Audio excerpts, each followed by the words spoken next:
Hello everyone, I'm Henry Deacon. Welcome along to the Solent Sports News Centre from home, as you can see, and here are your 3:30 headlines.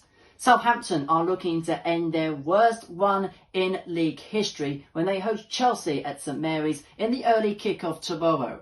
Ralph Hasenhüttl's sides have lost each of their last 6 in the Premier League, including a 2-1 defeat to Wolves on Sunday. So the last team perhaps they would have wanted to have pitted their wits against was against Thomas Tuchel's Chelsea side. Ever since the German has come into Stamford Bridge, they have been a team reformed, without a defeat so far under his stewardship. And he's brought the best out of striker Timo Werner as well. He scored his first goal in 14 games against Newcastle United on Monday evening. But it was a performance that Tuchel believed was always going to come. I think that Timo had a very good start and a very clinical and very efficient start at Chelsea under Frank. I could not see any problem. In my opinion, it was even a big plus, and he was a big reason for Timo to join the club. That the connection to Frank. Well, the Premier League weekend kicks off at Bulletin tonight when Wolverhampton Wanderers host Leeds United. Wolves are unbeaten in their last 4 in the Premier League, whilst Leeds are looking to come back from a 4-2 defeat against Arsenal on Sunday. The visitors will go into the game with a number of injuries, but manager Marcelo Bielsa hopes it will not be a hindrance. Well, Pascal is an option, but we have others in the group. But for a while now, I prefer not to anticipate and tell the team. To the National League now, and look out for a no-holds-barred rant by Dorking Wanderers manager and owner Mark White.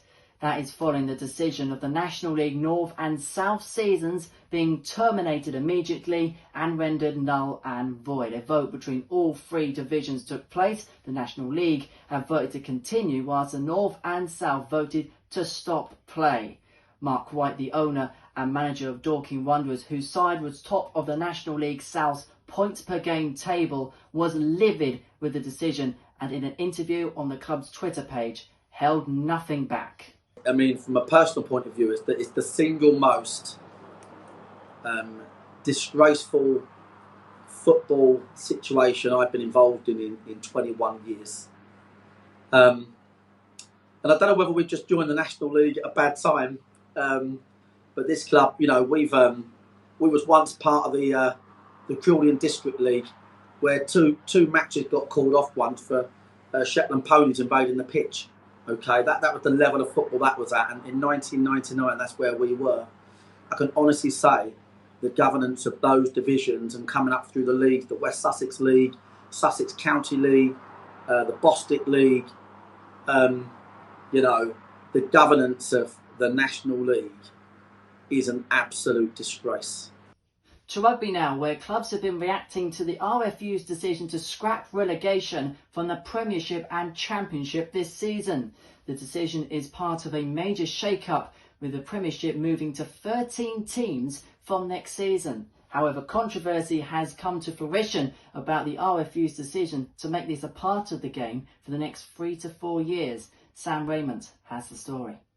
The most elite rugby division in England, the Rugby Premiership, has just got a lot harder to get into. It comes after the RFU announced that relegation from the Premiership and Championship this season would be scrapped.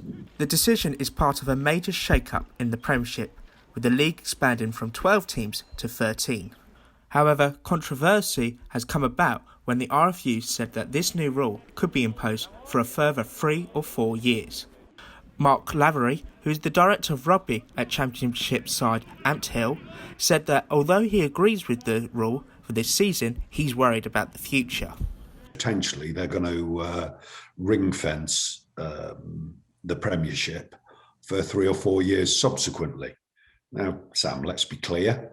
They've been trying to do this for years anyway, and a 75% cut in funding last year, to all intents and purposes, sort of quasi-ring fence the competition anyway. However, media companies including BT Sport have voiced their concerns that scrapping relegation would lose the drama at the end of the season. BBC Rugby Union correspondent Chris Jones said the RFU needs to try and make the Championship more competitive. At an 8 or 10 super championship second tier to include ambitious championship clubs. And then they would be financed through television, through sponsorship, through central revenues, because they could provide England players. You'd imagine England players could still be picked out of that league to get RFU funding. That, for me, would be a fantastic model. In 2010, Exeter Chiefs were promoted from the second division of English rugby, and 10 years later, they are now both Premiership and European champions. Lavery said that rugby needs to become more diverse or it will lose fans. We need to diversify. We need to have more inclusivity. We need to have a broader fan base. We need to have competitive games. We need to have people from different origins participating in the game, not public school, stuffy shirt, snobby, jolly hockey sticks. It seems the future of English Rugby Union is at a tipping point, and from the decision made by the RFU, it has chosen the route of elitism. To tennis now, where Daniil Medvedev has secured his place in the Australian Open final with a straight sets victory against Stefanos Tsitsipas. The Russian won 6-4, 6-2, 7-5 to book his place in the final, where he'll take on Novak Djokovic on Sunday. Medvedev has reached his second Grand Slam singles finale. In cricket, the IPL has had its 2021 trade, with Moeen Ali being the big name signing. Ali has been drafted by the Chennai Super Kings for a fee in the region of £700,000. England wicketkeeper Johnny Bairstow believes the IPL money is too big a lure to turn down. Well, I think that when you're talking about that kind of money that I mentioned, when you've got like the likes of Kyle Jamieson, the likes of Chris Morris, he's obviously not played for South Africa for a few years, and he's just gone for £1.6 million. Now, if you're going for that money, it's very hard to turn down, isn't it? I think that it'd be hard for anybody to turn down. To snooker now, where the quarter-finals of the Welsh Open at the Celtic Manor Golf Course is in full swing. No pun intended. In the afternoon's first quarter-final, Sean Murphy is within a frame of the last four. He's leading Stephen Maguire by 4 frames to 3 in a race to 5. Elsewhere, Mark Selby is locked into battle against Jordan Brown, the world number 86. They are currently tied at 3 frames apiece. Ronnie O'Sullivan will round off the afternoon's action when he takes on Ali Carter.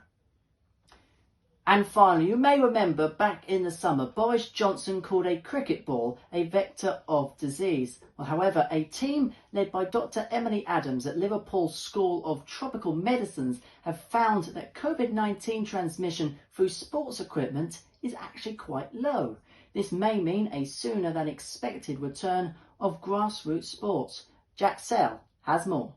An investigation conducted at the Liverpool School of Tropical Medicine has found that the transmission risk of COVID-19 from sports equipment is low. The study found that the material the equipment is made out of also has an effect on how easily COVID can be transferred, with cricket and tennis balls being the least likely to spread the virus.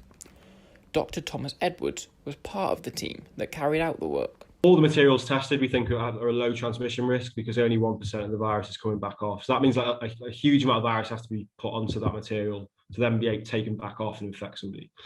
So, the bigger transmission risk in sports is going to be person-to-person transmission, during the game and on the way there. This is welcome news to grassroots clubs up and down the country. Sport has been stop-start since last March, and many clubs are really struggling to survive. Lytham Town are one of them. They play in the West Lancashire League, step 7 in the football pyramid.